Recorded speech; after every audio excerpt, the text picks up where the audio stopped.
Hi, this is Alexi Karve. Today I will be demonstrating the use of VirtualBox and Vagrant on my laptop to deploy MicroShift. So I have a Vagrant file that I have already created, and this demo will consist of three parts. One is to deploy uh, MicroShift on the particular VM right from scratch after creating this VM in VirtualBox. And then the next part will be to deploy an application. Initially, we'll deploy the MySQL server, followed by using audio to deploy a, app that will be able to get the temperature for a particular location. And I will also show using the console, how you can deploy the console for MicroShift. Normally, you would not need to deploy a console, but it just goes to show that you can really deploy everything that you can on standard Kubernetes. So let me first of all go ahead and open the Vagrant file so that you can see that I'm going to expose a couple of ports.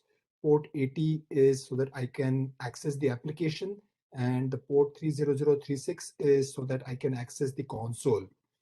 I'm going to deploy it with 3 gigabytes of RAM and 2 CPU cores. That should be sufficient to use for the MicroShift, which will use about 1 gigabytes, and the rest of the 2 gigabytes for the application and the rest of the stuff that we want. For the install itself, I'm going to be using the RPM installer. It requires that I enable the cryo first, and this is going to enable the cryo. We can install the cryo 1.22, but since the Fedora 35 was released, it only shows me right now that I can install cryo 1.19, but with Fedora 34, I was able to install the cryo 1.21 or 22. But anyway, this thing works, so I will use it. I will be creating the bridge and then basically install the MicroShift, and that is followed by enabling the firewall, enabling the cryo systemd and MicroShift systemd services, and finally installing the kubectl and the OC client. And after that, I will be installing Helm, installing the app using the Helm, installing audio client, installing the app using the audio client, and also the console. So I will go through those things. First, I'm going to do a Vagrant up. So what that will do is it will check that I have the Fedora 35 cloud base and download that particular image if it doesn't already exist. In my case, I already have the image over here. So it is going to just start that particular image.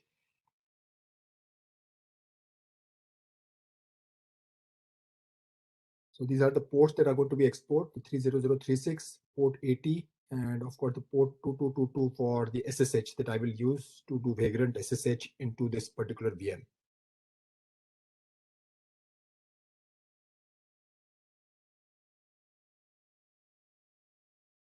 So what this is going to do is, as shown, it needs to install the SE Linux and the additional dependencies. There are two ways to install MicroShift. One is directly within Docker, and the other is on the VM directly, okay, without using Docker. So I'm using the second approach. I have instructions to install them within Docker on this URL. So this one that I'm showing is with Vagrant, and I have a README Docker over here that shows how to quickly go ahead and deploy it inside a Docker container. So you just basically pull this particular image, you do a Docker run, and you should be able to get MicroShift to run within the container. But what I'm going to do is I'm going to use the Vagrantfile to create a VM on my Mac, and then I'll be installing these particular samples that are listed over here. So all the documentation is available over here along with the Vagrantfile, and we are just basically following that right now. So let's look at where it is gone. It usually takes about 3 minutes for it to install the dependencies and get the VM started. And once the VM is started, it will take another 2 minutes to start MicroShift. So it takes about 5 to 6 minutes before we have something up and running that we can actually test with.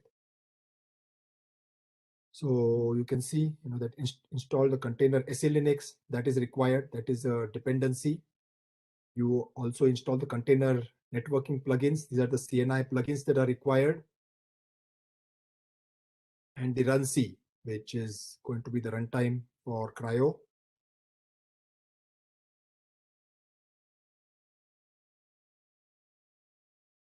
So after this is installed, it will basically add the location for MicroShift nightly. So that was the MicroShift nightly over here.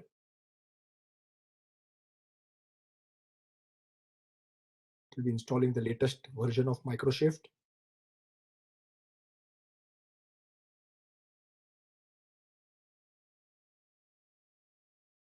As soon as this is installed, it will basically go and download the client tools that are required. So after these dependencies are installed, it is currently installing Firewall D and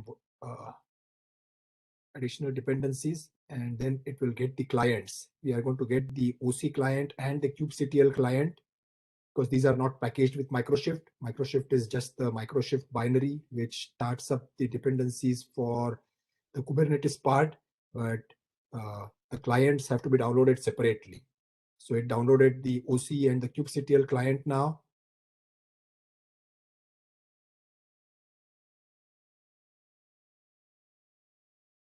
And finally, it is just installing Git, so that I can, the Git client, so that I can pull a project from Git and then run audio against it. Okay, so all of that has been completed. What I will do now is I will log in to this VM with Vagrant SSH.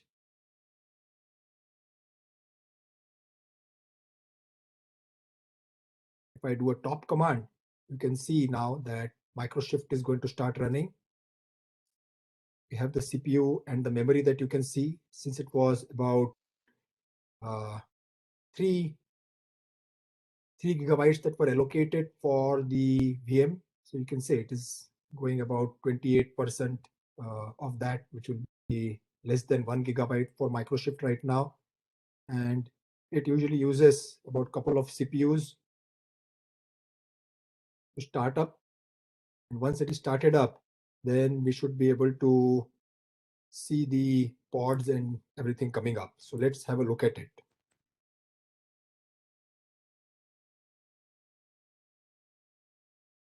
So right now it is actually going and downloading all the images. It has started right from scratch.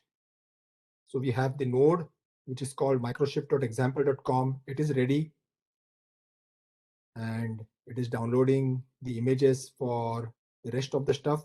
You can see over here that the pods show ready. Okay, the pods ready does not mean that everything is started. It downloads the images. Pod is just a wrapper, and then within the pod, once the pod is ready, you can go and create containers, and that is what it does. So OpenShift is actually going to go and create containers within these particular pods that you see, and those can be seen with CRI-CTL PS-A command. I'm just showing the pods over here right now. So here are all the images that have already been downloaded. So we'll allow it to complete. There are a few more couple of containers that are still starting, the DNS and the router. So these usually do take another minute or so to start. Let's wait for a few more seconds. Actually, what I can do while this is going on is I can show you the command that I'm going to execute next. So I'm going to execute the runme.sh command over here. What it's going to do is it is going to create this folder. This is the folder that I'm going to use for a persistent volume.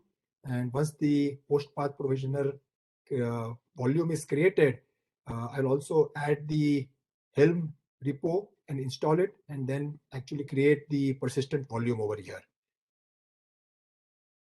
This patch is required because if you don't set that, then it basically gives an error. So I have a small patch that I have to apply, but all of that basically can be done within the Helm. I just didn't want to modify the source from it, from where it downloads this MySQL Helm chart.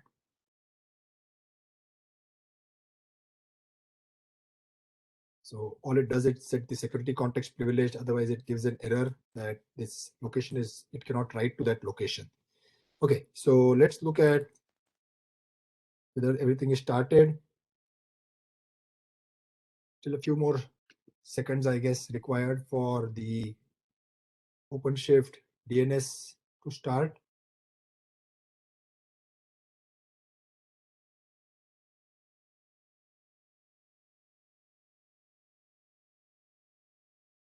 You probably don't need to wait for it. What I can do is I can just start the MySQL. Let me do that. So if I do /runme.sh, you can ignore this error. It's just saying that it did not already find that persistent value volume. So it will just go and create a new one. So it has been done. Okay, so I will just watch again and let's see that container being created. Okay, the DNS also was created. It is started up and now the MySQL container is being created. If you again see over here, you will see that the MySQL, you can see the MySQL pod is ready, but the image is not yet downloaded. As soon as the image gets downloaded, you will see the image over here. Right now, the image is still downloading. So let's give it a few seconds before the image gets downloaded. And once the image gets downloaded, then it will start and this MySQL container will go into the running state.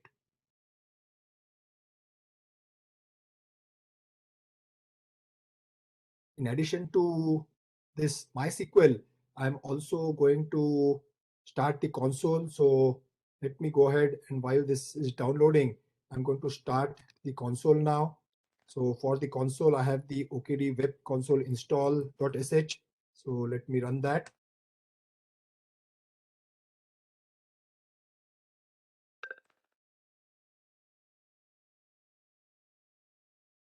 Okay, so MySQL is started. I'm not going to connect to MySQL, but you can assume that it is started. We can actually connect to it and show it. But the main thing that I wanted to show is that I actually created this persistent volume over here and the persistent volume claim. And once that was done, I was able to actually now deploy the console. It is still creating because it's downloading the image for the console deployment. You can see the YAML file for this.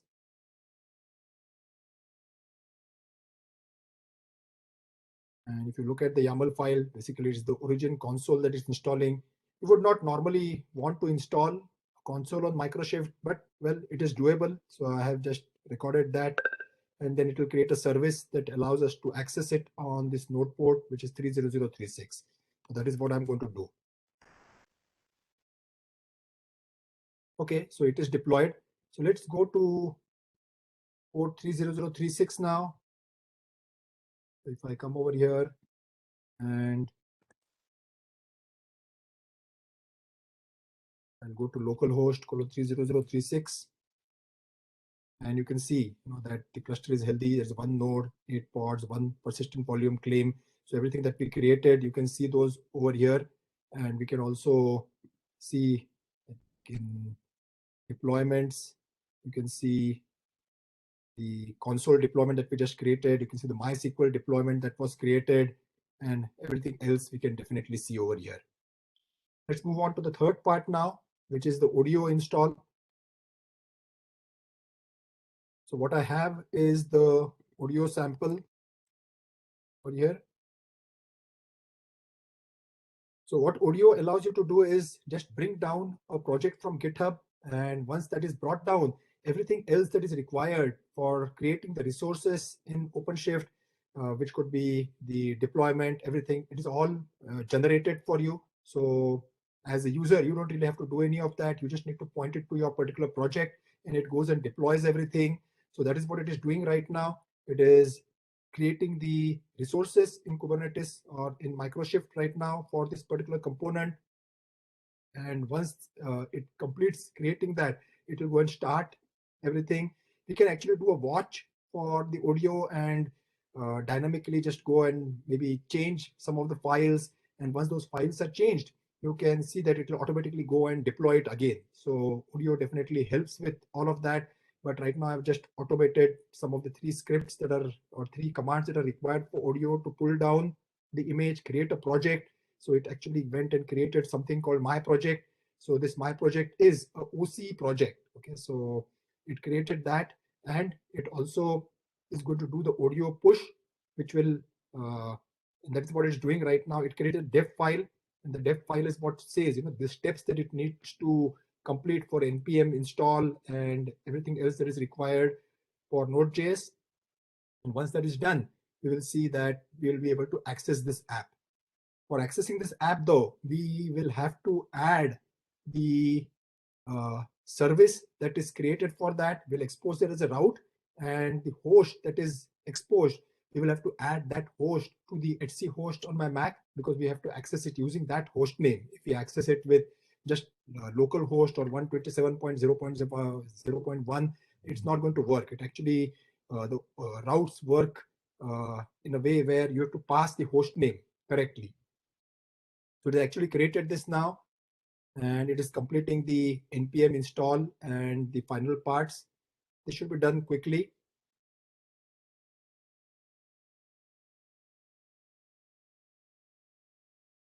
Once this is completed, I will look at the service. So you can see this service, which is in the my project. So if I get this service,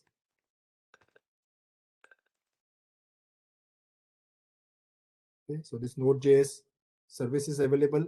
What I will do is I'll expose. You see, expose this service, and I see get routes, and now you can see this route. This is the host name that I had to access this service with. So I will go ahead and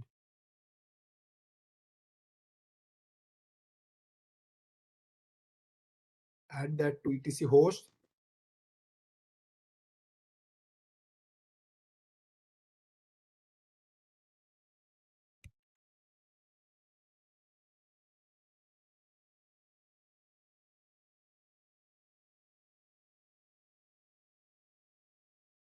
Okay, and I will go to this particular web page now.